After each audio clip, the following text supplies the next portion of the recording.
पाठ का विस्तार करने जा रहे हैं।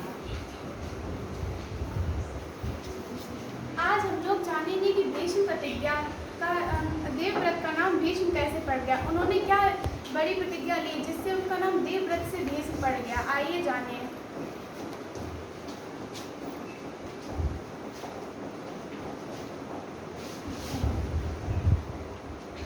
आप मुझे बहुत अच्छी लगी। क्या आप मुझसे शादी करना चाहेंगे?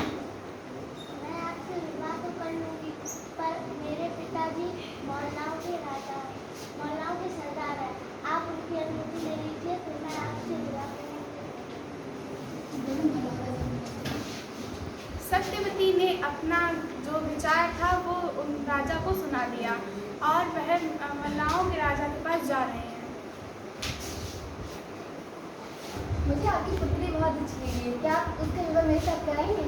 मैं अपनी पुत्री आपको दे तो दूंगा, लेकिन उससे पहले मेरी एक शर्त है क्या सर? कि मैं आपके बाद मेरी पुत्री का ही पुत्र सिंहासन पर बैठेगा। क्या आप वचन दे सकते हैं? नहीं।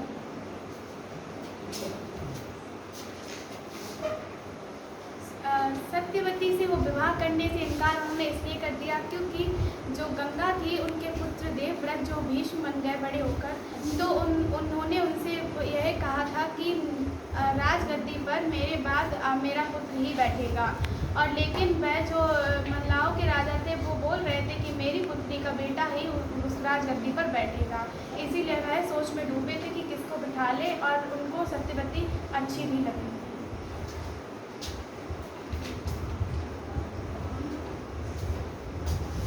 क्या हुआ पिताजी, आप दुखी दुखी क्यों रहते हैं? कुछ नहीं बेटा।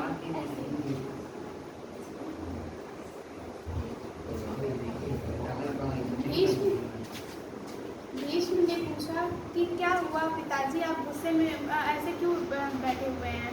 तो उसने अपनी बात उनको इसलिए नहीं बताई ताकि वह कुछ उस पर करें ना।